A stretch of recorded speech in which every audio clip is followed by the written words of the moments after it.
Okay, here we are in chapter 2, part 2 of Hans Urs von Balthaasar's Credo, Meditations on the Apostle Creed. In our creed, we speak of God's only Son as Jesus Christ, which translates as the messianically anointed Redeemer. We already gave him the names that he received upon the occasion of his incarnation. Is it thus really the case that simultaneously, with his eternal emergence out of the Father, this questionable, at once both magnificent and tragic world is also included in God's sight? It cannot be otherwise, for God has no ideas that subsequently occur to him. And yet, we must distinguish radically and unbridgeably between the inner divine emergence, which belongs to God's essence, and the world that was created on the basis of a free decision by the Triune God. No matter how deeply God will initiate us into the divine life, we will never pass from being creatures to being God.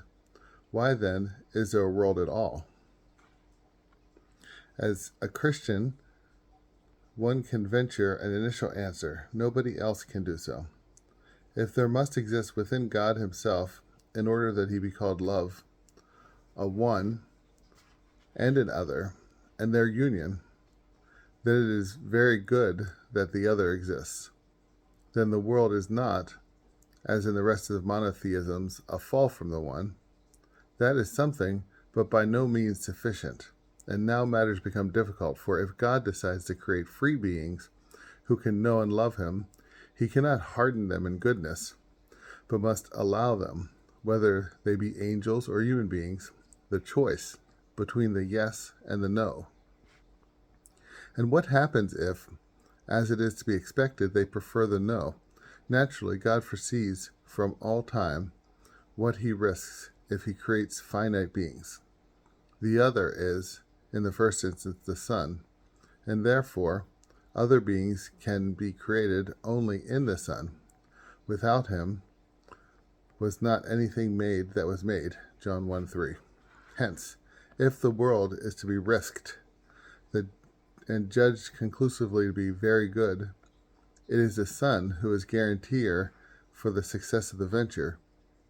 He is such all the more in that through this, concretely, through his cross, he can demonstrate his infinite gratitude to the Father. And in doing precisely that, he will be allowed to prove to the creatures that God, despite all appearances, is the love that goes all the way to the end, John 13:1, of its possibilities. Now, one must not imagine that God the Father, who was earlier described as creator of heaven and earth, forces, as it were, in the interest of accomplishing his plan for the world, the Son into becoming a human being and suffering. The Son and Spirit are, after all, just as eternal as the Father, and the world is planned in freedom by the one triune God. It was necessary that the world come into being in accordance with the archetype of the other, of the Son. And now, there is no other way to speak in human terms than to say the Father entreats, as the first to do so, the Son, under the supposition that the creation of this world were to be successful, to act as guarantor of its salvation in response to its entreaty. The Son entreats the Father with the view of the latter's glorification through Son and world together, to be allowed to undertake this work, and the Spirit's entreaty would then be the mutual glorification of the Father and the Son, and the power might be completed through his sanctifying power.